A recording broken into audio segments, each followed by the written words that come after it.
Hey guys, welcome back to another episode of the Peach Pundit Podcast. Jason Pye joined by Scott Turner and Buzz Brockway. Gentlemen, how are y'all? How's it going? It's going. Thank you for asking, Buzz. I appreciate that. How are you guys doing? Joyful. Joyful. So it's going right into this because there's been some developments once again in Georgia politics as it relates to 2022 with a number of candidates either rumored for different races or saying they're not going to run. We'll start with Doug Collins, former Congressman Doug Collins, who ran unsuccessfully for the United States Senate in 2020 and missed out on the runoff, finished third place. He said just yesterday, I believe, or the day before yesterday, that he is not going to seek any office in 2022. He's not ruling out, but based on the statement, he's not ruling out anything in the future. He's just, I'm not running in 2022. And it's really interesting because I was getting hit up by a reporter in DC yesterday who was asking me what I knew about candidates. He's like, it seems like the narrative in Washington, D.C. right now, and we've talked about this in the podcast before, that nobody wants to take on Raphael Warnock. Or at least there's not a good enough candidate or a candidate who has the gravitas enough to take on Raphael Warnock. So with Collins exiting, it's getting pretty interesting in the sparse field of candidates or prospective candidates that Georgia Republicans have. That is the narrative that is coming up in the media. I'm not saying it's true. That is the narrative. Well, I think you saw the AJC kind of float that theory out too. So Right. But it's another example of the double standard and how the GOP is covered by the media within the state of Georgia compared to how they covered the Democrats, because Raphael Warnock was not a household name. The article that came out today, Bluestein tweet today saying from the AJC that exactly what you're saying, the media narrative of nobody wants to take him on and, there's no big name candidate. Well, nobody knew who Raphael Warnock was a year and a half ago.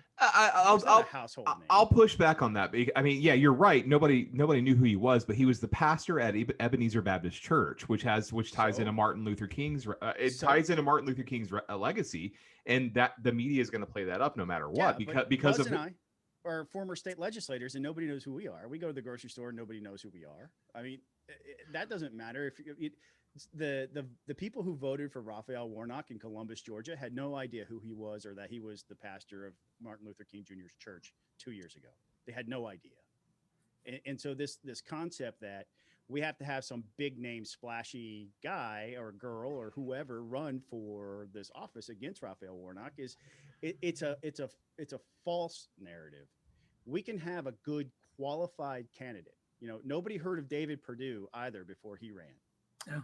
He was not a household name. But the name Perdue had weight in Georgia, considering he was the cousin of Sonny Perdue. He's the cousin of a twice elected former governor. Yeah. So and I would say is there was something there that is missing from other Republicans who we have heard, other than a once failed Senate candidate named Kelly Loeffler. Doug Collins is he was elected to Congress 3 or 4 times. Served, got up to ranking member of the House Judiciary Committee. I'm not saying I think honestly, my personal opinion, Doug Collins should not have run. I think he would. I think this time around we need a certain type of candidate, not Doug Collins, not Kelly Loeffler. I think we need a fresh face, but one who can excite some people. I have not seen that come out of the field. And Raphael Warnock, because of the legacy, being the pastor at Ebenezer Baptist Church, that helped him. David Perdue being the cousin of the former governor, that helped him. If Herschel Walker runs, he has a name. It will help him. He's not going to run, but if he does run, he has a name.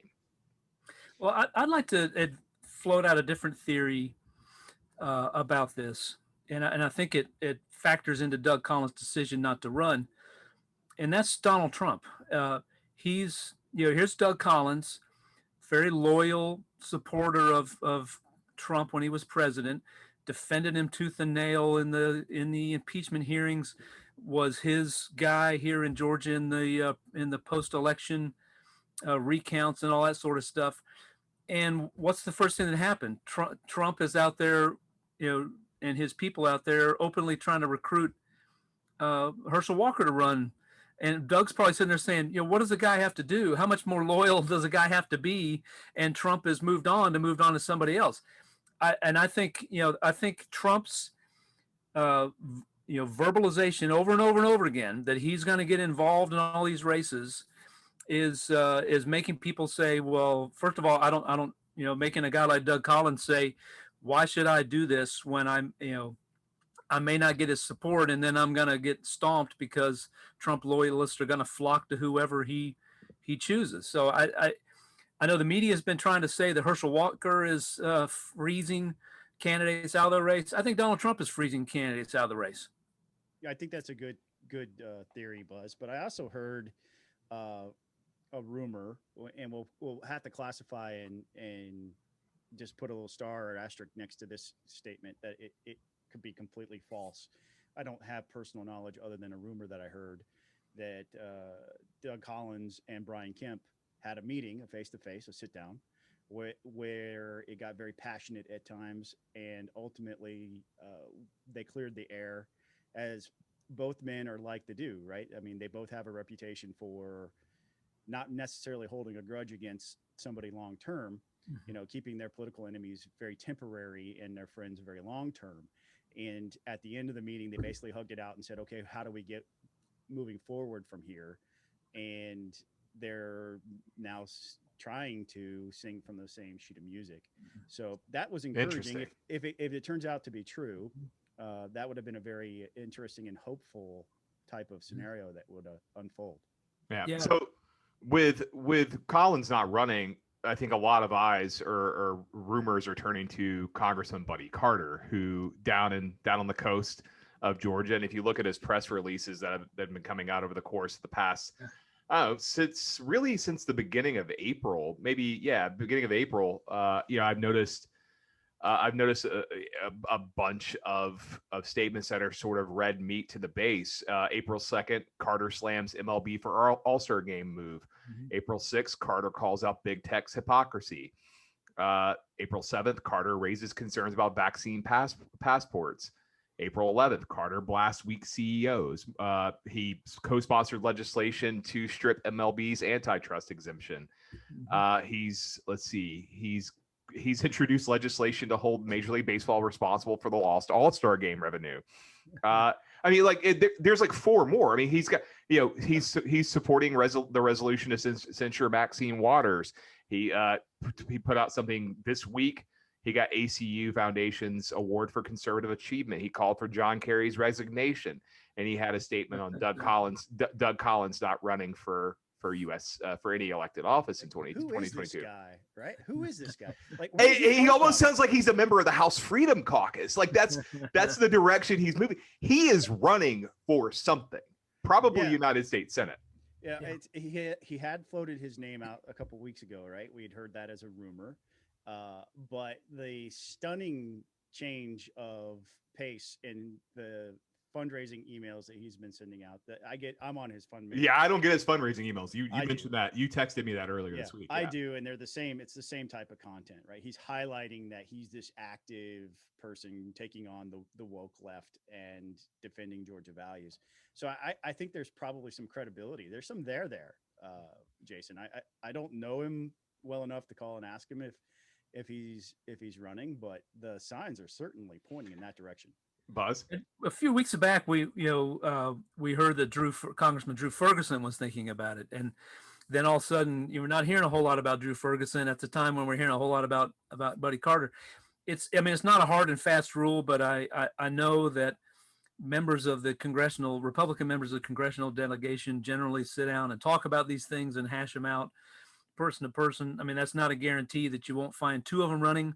But I'd be surprised. So I imagine they'll come to a meeting of minds, and if a member of Congress is going to run, it's going to be one of them. Georgia's lost a lot of clout in this congressional delegation, though, and I want to circle back to that in a second because I had another thought I wanted to bring up. It seems sort of unusual because Carter has. He's not someone you think of as being a notable legislator. I'm not. I haven't counted to see how many pieces of legislation he's introduced that's been signed into law. I couldn't speak. I could look real fast. It wouldn't take me, but just a second. So there's that. He's also from a coastal area. He's not from Metro Atlanta. He's not. Yeah. This is we can ask Jack Kingston how that worked out, because he tried to do that in 2014. It didn't work out so well. So that's thought number one. Thought number two. With Tom Graves leaving Congress at the at the end of 2020, Georgia has lost we already had lost a substantial amount of clout when Tom Price went in the administration, when Lynn Westmoreland didn't run for reelection. Jack Kingston ran for Senate. Doug Collins was the ranking member on Judiciary, right? Right, that's correct. Yeah, and so Georgia's lost a lot of clout. The highest. The longest tenured member of the Republican member of the Georgia delegation now is Austin Scott. I think I'm almost positive about that. And then after him, I think is probably Buddy. Buddy and Barry Loudermilk, I think. Yeah, because they both came in, and then Heiss was elected in 2014 as well. So Barry was in 2016, but you're right, Jody's leaving as well.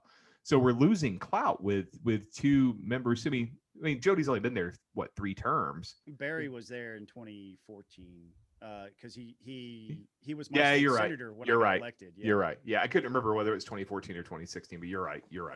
Yeah. So I mean, it's just it's just something that that I think ultimately is going to come back and hurt the state. Granted, I think Austin Scott's on armed services. I think he's also on agriculture. Yes. So those are prominent committee assignments that are important not just to his district but important to the state. Mm-hmm. But Jody's on oversight. I think he's got another committee assignment. He was thanks to Tom Graves booted off of armed services. And then you have Drew Ferguson, who is the deputy Republican whip, but he might run for Senate. We don't really know what's happening with him. So it seems to be Georgia is facing a little bit of turmoil, and not just in terms of Republicans don't have candidates to run. We're also losing a lot of clout. Yeah. But I think we have a really deep bench in those areas as well. I could see, regardless of how you feel about any of these individuals, but I could see like a Ron Stevens running for Congress in that area. He's pretty darn popular down there to replace Senator Carter. You have a Phillip Just don't put the man on Ways and Means. Please don't put him on Ways and Means. Well, we're smart enough not to do that in the Georgia House. So, but the economic development folks better watch out. But I think Phillip Singleton would be an interesting name to fill the Ferguson seat if he runs. There are a couple other people down there. John Pezold would kill me if I mentioned his name. Oops, I just did. I tried to get him to run when Westmoreland said he wasn't running for re-election a few years ago. Pezold cussed my name, I'm sure. Yeah, one of the greatest quotes, I think, in the history of Georgia politics, that somebody asked him, a local media person down in Columbus asked John Pezold if he was going to run for a higher office. And he said he would rather pass a kidney stone every day of his life than run for a higher office. So, and he's had kidney stones before. That was the rest of the quote. He knew the pain. So there's other candidate rumors as well. Scott you had a blog post this morning. This morning. Yes, this morning. That Meagan Myers Hanson may be running against Lucy McBath in Georgia 6. 100%. Running for, and this is the thing about, we've already discussed this also on the podcast before. I don't understand declaring for congressional seats that may or may not exist, or at least you don't know what they're going to look like. Well, in the case of Megan's situation, she was a she was a well-respected member of the Georgia House of Representatives. The speaker liked her a lot. So I could see the House Reapportionment Committee drawing the lines that would be favorable to her in the new 6th if she gets in the race, which from all indications that I've been given is absolutely happening, and that she's going to have the national money backing behind her when she finally declares, which may scare out some of the other folks like a Brandon Beach. God, please don't let it be Brandon. There are other factors at play, and mostly have to do with her reputation within the state house and Senate who are going to be drawing the lines for these congressional districts. I think she'll have a very strong argument to make that she's not a radical conservative. You know, she's a center right legislator with that type of background. She's an attorney. These are the things that the leadership in the House really like. So I could see a scenario where she not only clears the field, but also is a bit of a power play in saying, you need to draw the line so I can win this district. So let me ask you, Buzz, let me ask you a question related to this. Let's say, because there were already rumors that I had heard that they were going to try to redraw Georgia 7 to make it more conservative, more Republican. Yeah, I think, and honestly, I think that would be harder to do than it would be Georgia 6. Because the demographics of Gwinnett County have changed a lot. I look at down ballot races to try to look and see what the truth. Joe Biden won maybe 60% of the vote here in Gwinnett County, but if you go down ballot, you see that say our sheriff. We had an open race for sheriff. You had two guys who weren't relatively well known outside the law enforcement community. The Democrat got 55% of the vote. That was true for our district attorney race as well. So I think probably Gwinnett's about a 55% Democratic county. It would be really hard to draw a district that doesn't put other districts in danger. So we'll see what they come up with. But my concern is that they try to become too cute by half and don't gain anything and just have two swingy districts that Republicans have a hard time winning. Yeah, Scott? The thing about the current makeup of the congressional delegation is the average Republican in the legislature doesn't see Carolyn Bordeaux as a radical leftist like they do Lucy McBath. So I think if they follow Buzz's logic and try not to get too cute by half, to use that phrase again, they would focus on trying to flip the 6 rather than the 7. Yeah. Well, I mean, the Senate. So you're losing. So Jody Heiss is leaving. So you're not going to be pissing off a member of Congress by redrawing Georgia 10. Yeah. And you obviously want to do something about the QAnon lady up in Northwest Georgia. So you're going to try to draw her into a primary challenge with another congressman.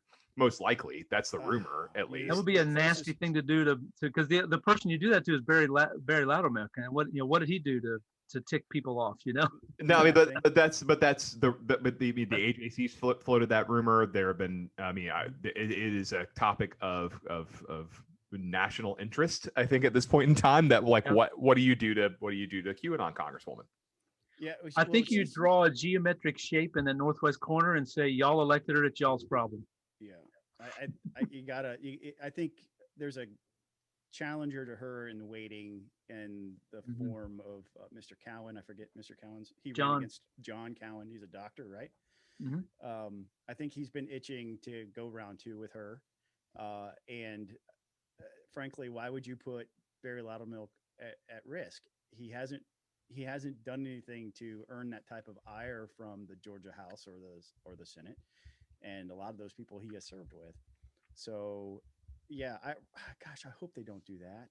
I think you're right, Scott. I think the only thing that he did that might make some people who have the ability to draw maps upset is Barry, like Buddy Carter, was like Jody Heiss and Marjorie Greene, were people who attempted to challenge the Georgia's electoral votes. He signed on to that thing, and so I think that that may not sit well with map drawers. More than half the House Republican Conference at the federal Congress did that. And I would argue, I think it was most of probably half the Georgia Republican delegation. I don't have it pulled up in front of me, but Barry, you mentioned Barry, Jody did, Andrew Clyde did, Marjorie Taylor Greene did, Austin Scott probably didn't. I don't know about Buddy Carter. Yeah, I don't think Austin did. Austin, that's as much as I've grown to like. Austin Scott is just there. Like, he doesn't really do anything. He's just kind of there.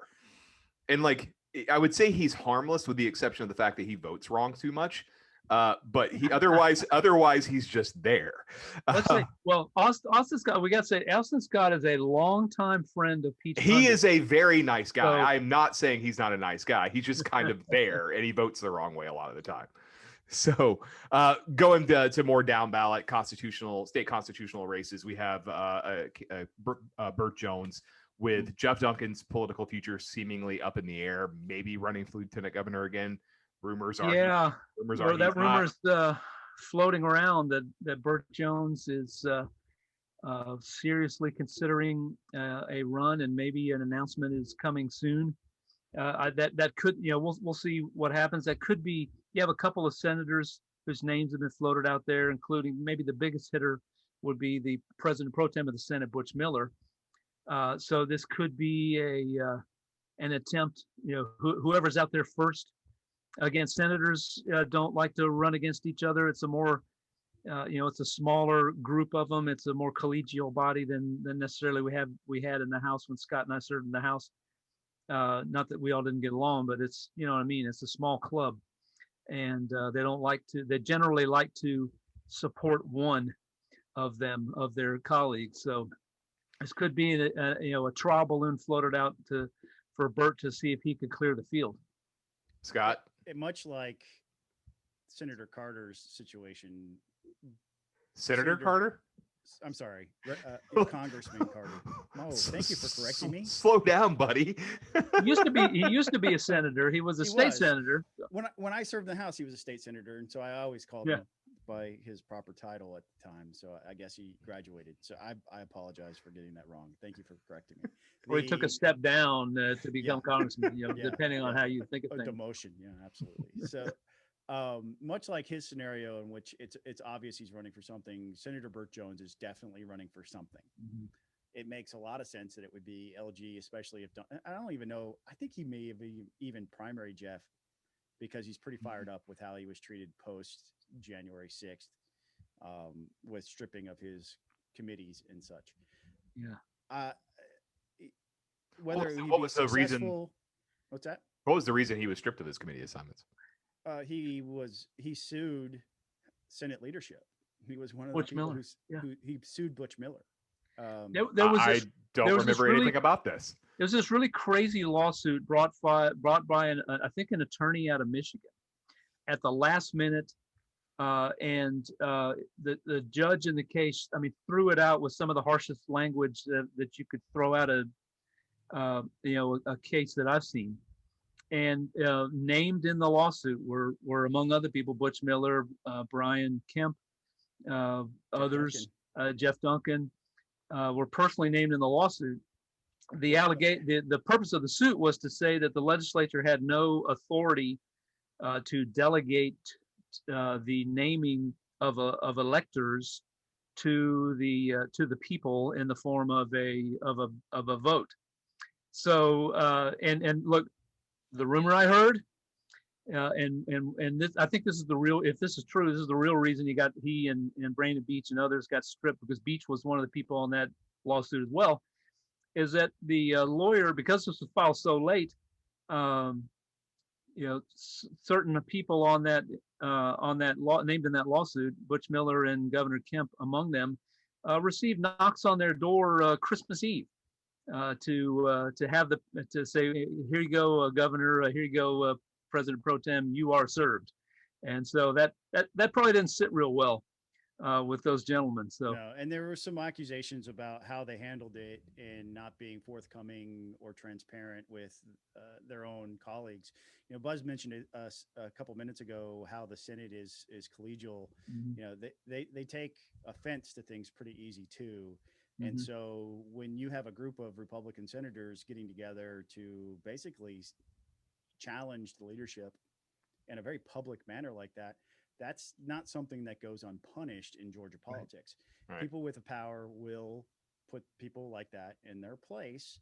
And when you think you're fighting for the right thing, it emboldens you a little bit, right? You're like, hey, I'm fighting for the right cause. In their own mind, this isn't Scott speaking. This is, in their own mind, they believe they're fighting for the right cause. It was also that story. It was, sorry, Scott. Go ahead. So that was also that story. It was reported on in the AJC back in the day that Bert Jones had a letter that he was going to deliver to Mike Pence, urging the vice president, because he's the guy who presided over the counting and recording of the electoral votes, urging him to refuse to accept Georgia's electoral votes. He never delivered that letter, according to the article. But again, another that another sound you guys are hearing is the sound of my eyes rolling in the back Oh, of yeah. my head. Well, So I mean, I think like that. I was asked to sign on one, and I believe my response to the person who asked me to sign it was F no. And when they said, "I'm sorry, did you say no?" I said, "No. I want you to be very clear on this. I said F no." Yeah. So there were efforts like that to basically throw out the election in Georgia, and that Lieutenant Governor Duncan had this catchphrase in his campaign: politics or policy over politics. And so when the stripping of the committees came down, a couple of these guys complained rather loudly that they were being stripped due to their politics rather than their policy stances. And from my understanding, the response was, lying to people is a bad policy. Yeah. So there are consequences for lying, and that was the perception in the leadership in the Senate. Yeah. So going back to, I guess I don't want to, I guess I'm taking us back in time, so to speak. Buzz, you had a pretty good post this week on voting data analysis for the January 3rd runoff, or January 5th runoff, excuse me. 3rd, 5th. God. Yep. Too many dates. And you saw something pretty interesting in there. Tell us about it real fast. Yeah, I mean, it's not a secret. We've kind of known this, that there were hundreds of thousands of people. I think the AJC analyzed it and said there were about 750,000 some odd people who voted in the November election but did not come back out for the primary. And so this analysis goes a little bit further, done by Georgia Public Broadcasting. I think Stephen Fowler, I believe, was the author of this article, and it really takes a look at it. And so they went precinct by precinct and analyzed, where was the turnout drop off most stark, and it was in Republican areas of the state.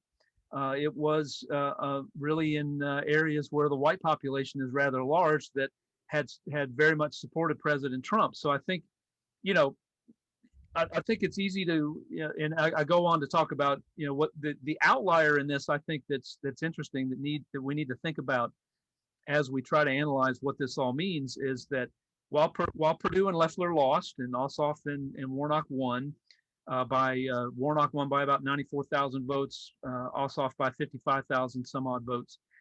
The outlier in that is Bubba McDonald, and he's kind of forgotten in the PSC runoff. Bubba McDonald won by 33,000 votes. So, I think it's easy to assume that everything that happened in January 5th was Donald Trump's fault, but there's probably multiple factors. Obviously, that claiming that his incessant claiming that the election was rigged and that Brian Kemp had done nothing to fix it, and that I'm sure that contributed to some of these folks staying home. I don't doubt that the things like the stock scandals that both Loeffler and Perdue were involved in, even though they were both cleared. I don't that the number of TV ads that Ossoff and Warnock ran on that topic, I'm sure that played a role. So I think it's point of my article was, I think it's really important for Republicans to really understand what happened here. And there's the open question: Trump was not on the ballot on January 5th. Will Trump first Republicans be willing to come back out and support other people? And I think we saw that question was asked really of African Americans in after Obama. They came out in large numbers to support President Obama. But I think what we've seen over time is African Americans kind of gotten enjoyed getting out there and flexing their political muscle, and have continued to vote in high numbers in Georgia since even in the post-Obama years. How do Republicans, blend this tumultuous coalition together that includes people that were inspired to come vote for the first time, or maybe for the first time in a long time, for Donald Trump, to come back out and support other people who are not named Donald Trump. So, a big challenge for Republicans moving forward, I think. The Trump coalition, or the Trump voters remind me of Lyndon LaRouche voters, or the people who supported him back in the You might have to 90s. explain Lyndon LaRouche. Our young voters may not have any clue who Lyndon LaRouche was. It's going to take. I will talk about this next week, because I have forgotten why he even had notoriety. Yeah. But he was a conspiracy theorist before QAnon was ever dreamed of. I remember that. I remember that much. But he was like he was like, I think he ran for president like 3 or 4 times or probably something like that. Well, it kind of touches on something that you and I talked about over the weekend, Jason, in that there seems to be a lack of real policy agenda for Republicans to kind of rally around a common vision. And the strategy right now is simply do things to own the libs, because that was Trump's style, right? And so you see a lot of Republicans. You look at Buddy Carter's emails. They're out there trying to carry the banner to keep these, 339,000 people who likely voted for Trump to come back out again, that didn't vote for in the Senate runoff. So that's probably why you see Republican candidates right now scrambling to try to keep those folks' attention, is because there's a huge block of them out there, and they would definitely swing the balance of power if they did get back and re-engaged. Mm-hmm. Yeah. Before I get to our next topic, that is technically next on the list, I'm going to go back again to January 5th. And so Kelly Loeffler has fired yet another shot at Secretary of State Brad Raffensperger, who, I swear, guys, if you're in the Secretary of State's office, we're not doing this on purpose. We don't want to talk. We don't about the Secretary of State's office. We would like 1 week in which we do not have to talk about you guys. We need a special category on the podcast: things we don't want to talk about but have to, and this is that category. Yeah, play stupid games, win stupid prizes. Anyway, so Kelly Loeffler is accusing Brad Raffensperger of violating law, and has demanded an investigation of some sort into Brad Raffensperger's activities in the 2020 election, from, she claims, doing things outside of his authority, and which ultimately cost her a Senate seat. Brad Raffensperger has responded in kind, saying essentially that Kelly Loeffler is upset that she couldn't win re-election on her own. Scott, you look upset, buddy. Okay, so starting with the response first, because there's a lot to unpack in the accusations that Kelly Loeffler makes against Secretary Raffensperger. Yeah. Secretary Brad. The response was just childish in my mind. I mean, the response of, well, Kelly Loeffler's, just a failed candidate who couldn't convince people that she was a big enough Trump supporter. You know what? That doesn't sound like the Brad Raffensperger I know. It just doesn't. And I thought it was a childish response, and I cringed. Probably because Jordan Fuchs wrote it, but that's neither here nor there. Maybe, but he put his name on it, so he's responsible for it, and it was cringeworthy, man. That's right. It just made me cringe. And I was embarrassed for him. I know he doesn't feel embarrassed, but I felt embarrassed for him. That's just not how a statesman responds. But the number one problem with this letter that she wrote to the Attorney General is it's the Attorney General's job to represent the government in court cases and investigations. So Chris Carr's client is the Secretary of State's office. So it has just a basic failure to understand the structure of how government is set up in Georgia. You write a letter to the Attorney General asking him to investigate his own client. And it's just not his role. He's not going to do that. So it it's just not something you can do. And secondly, a lot of her allegations that she makes in there are things that are being worked on actively. The state elections board had a meeting today where they heard several of the cases of double voting, and some of them were referred for further action to the AG's office. But there are only 2 investigators dedicated to elections in Georgia, and that's not Brad Raffensperger's fault. That's the legislature's fault for not funding them. Yeah. So be mad at me, be mad at, well, not necessarily Buzz, but or your current legislators. Yeah. Because they're the ones who set them up so that he only has a limited amount of capacity to go and tackle these things. And so there's just I've defended Kelly Loeffler on this podcast and in public on many different things. On this, it kind of left me scratching my head. Again, this is somebody who hasn't had the political experience to understand how these things work. If she did, I don't know if it would have looked differently or not.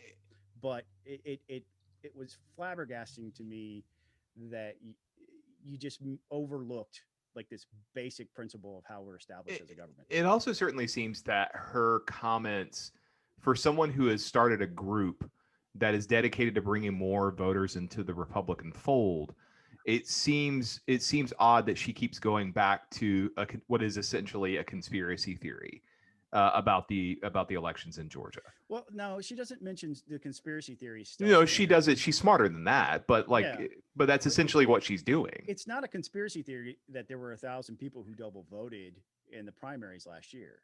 That's not a conspiracy theory. That's actual data that was brought up in a September press conference by Secretary Raffensperger. He walked out of the Capitol into Liberty Plaza and had a press conference, and he said they're going after these people. They're going to investigate them, and if they find criminality, they're going to refer them to the AG. Obviously, he kind of glossed over the process there. They has to go through the state elections board first, which at the time he was head of, which now there is no head of the SEB, which is an interesting turn of events, because of the legislation in SB 202 stripped the secretary of that, and the legislature did not appoint somebody, and the governor has not appointed somebody in their absence. So things are being worked on. It's a slow process because there's just not enough resources. Now, that doesn't make it right. I never heard anybody come and say, hey, we need more resources for investigations in our office from the Secretary of State. Never heard that one time. So there's a little bit of responsibility legitimately placed at his feet on that issue. But at the end of the day, the letter, I think, was more about drawing attention to her group and getting a headline than it was actually getting something done. Yeah. So Secretary of State's office, as Scott mentioned, these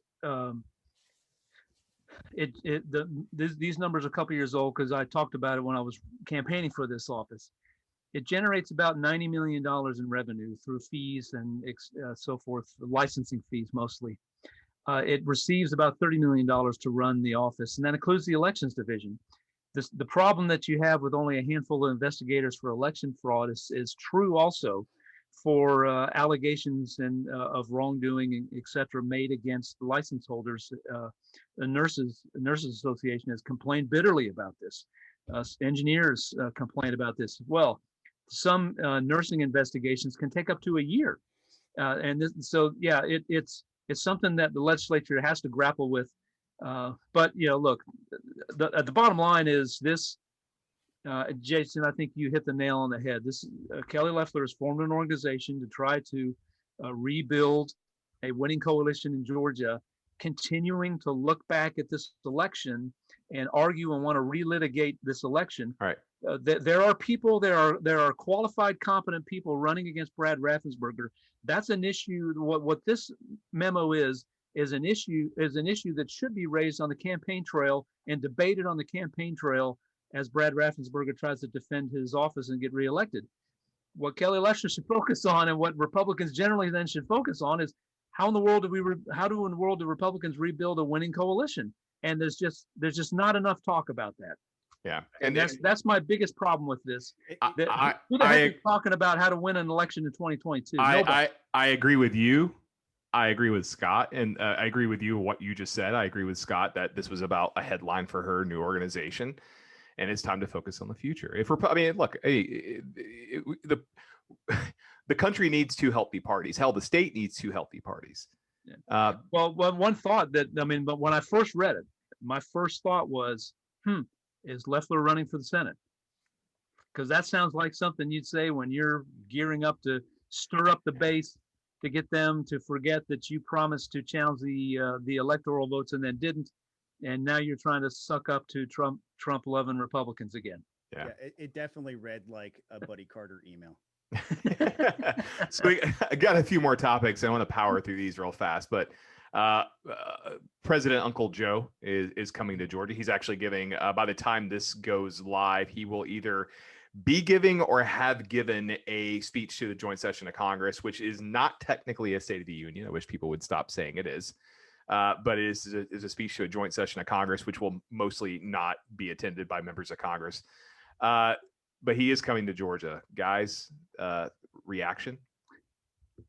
I hope he apologizes for lying about SB 202 and the Georgia elections bill cutting voting hours to 5 o'clock. I hope he apologizes for that lie, because that lie was the start of the outrage that ultimately ended up in us losing an all-star game for Major League Baseball. Yeah, I hope when he comes here, he offers some sort of conciliation.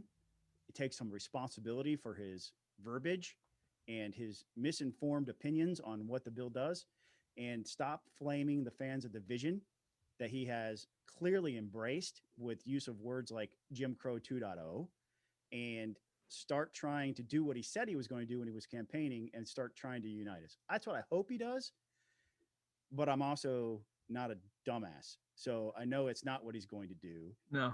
But he owes the people of Georgia an apology, and he should start tomorrow while he's here. Yeah. It's going to be interesting to hear what he says.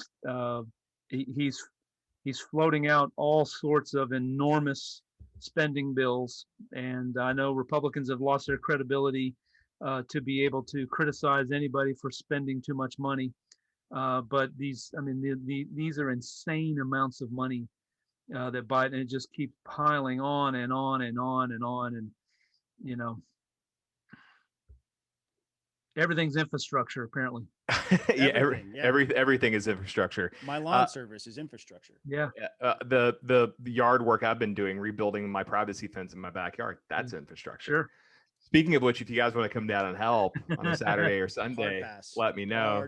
Could use that. I got some trees to knock down before I can work on the next side of the fence. Okay.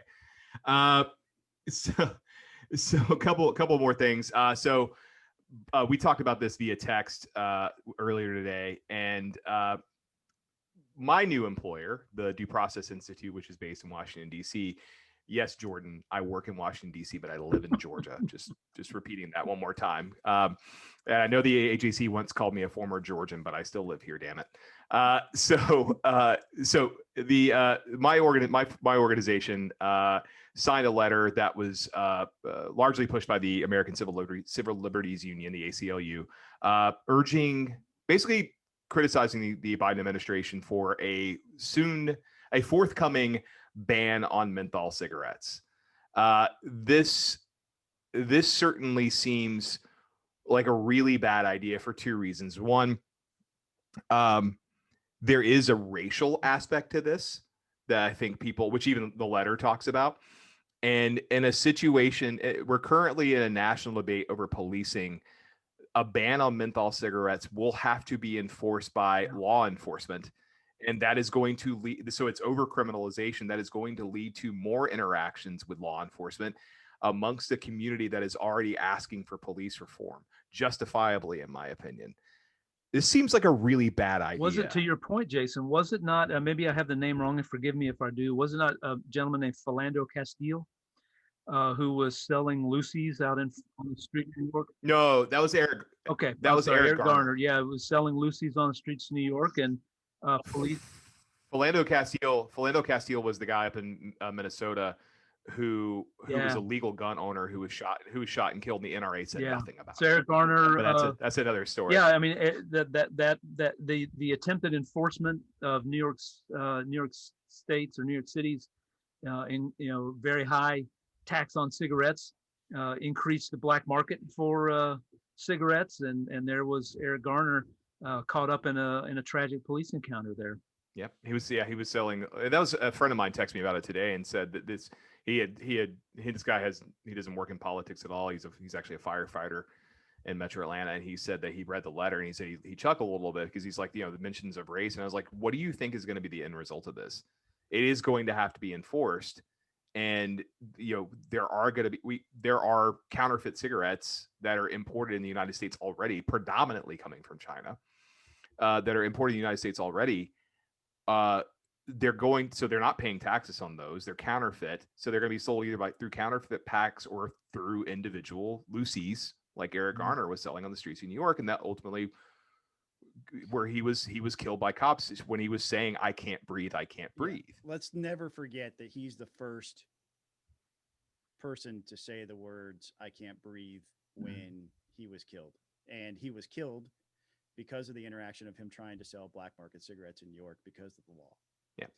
So here's a question, and this is I'm not an expert on cigarettes, so why a ban on menthol cigarettes only? Why not all cigarettes or other types of cigarettes? Why menthol? Scott, so this goes into a little bit. So give me just a little bit of leeway, because this is why I think this is a Georgia politics issue, because we lost 2 Senate seats, and now the Democrats have this power and authority to go after this.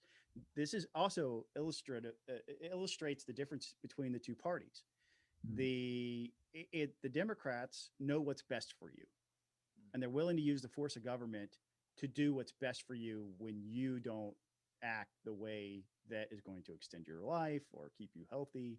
If you make unhealthy decisions, they're going to be there to put you on the right track, using the force of government to do so. Republicans will say, let people make their own decisions. Let them mitigate their own risk. Let them enjoy their life. If this is something they want to do, let them do it. But Democrats will turn around and label Republicans as not caring about African-American health. And so as a Republican, what I'm trying to tell you is, I want you to be free. And it's not that I don't care about your health. You shouldn't smoke. I don't smoke. Occasionally have a cigar. I've never done a menthol cigarette. I couldn't tell you what they taste like or why they're appealing.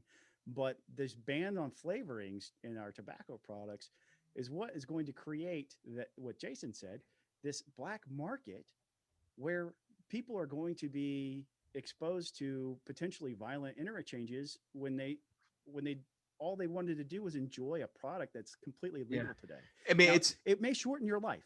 It probably will shorten your life. Yeah. But is that my role in the government to tell you that you're not allowed? And it's not that I don't care about your health. It's that I care about your freedom. Yeah.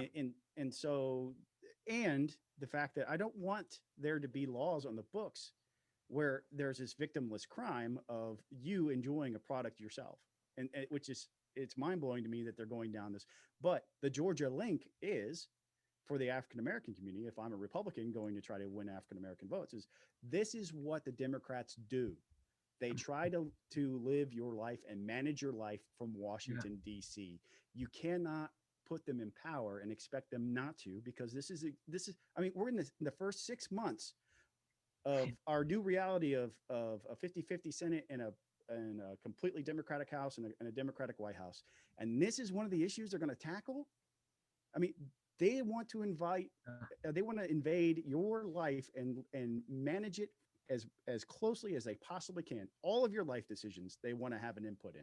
And that's just a huge difference between the parties. So when I smoked menthols. So that, Why? They tasted better than regular ones.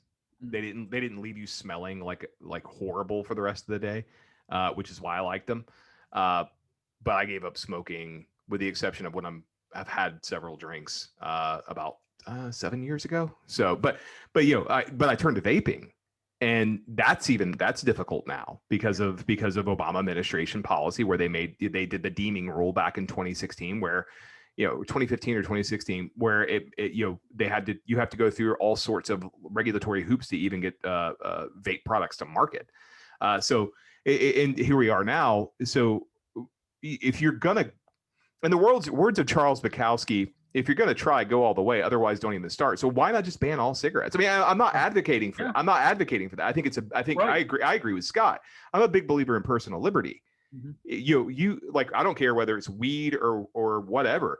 If you want to put it in your body, by all means, you live with the consequences of it. And if it's inhibiting if it's impairing your behavior, your ability to drive and function, yeah, we might lock you up for that, or at least fine you in some way, or prohibit you from driving for some time. Yeah. But you're going to live with the consequences one way or the other. But it seems to me this is it's almost incrementalism. Like the end goal is to eventually ban all cigarettes, but they're just incrementally getting there and taking life-saving products like vaping off the market, which it's a healthier alternative. There are risks to vaping. I'm not saying they're not, but it's, according to studies we've seen, they're 95% healthier than smoking a combustible cigarette.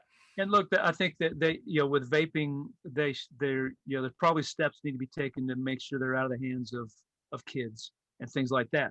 Sure. You can do that stuff without, inhibiting consenting adults from participating consuming that product. But yeah, that's what I guess what puzzles me is, why are menthol cigarettes worse than other cigarettes that they need to be banned?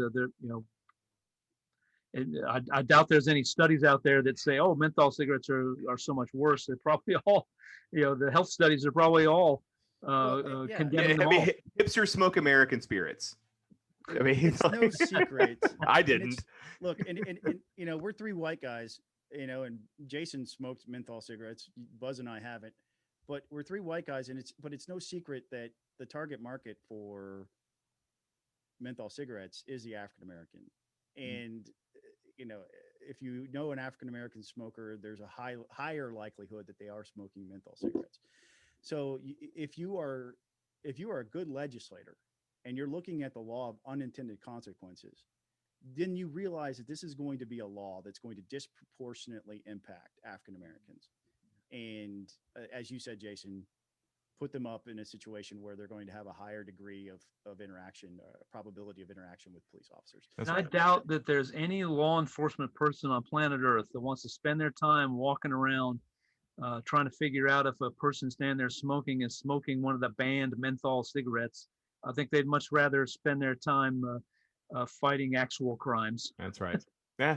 Right. So finally, before we head out, we got word today that the Atlanta Braves are going 100% capacity on May 7th, which is I think that's a weekend series with the Philadelphia Phillies, because I know that because I'm going to the game on May 8th. And I've already been to 2 games this year. So people keep asking me the same question, like, what's it like?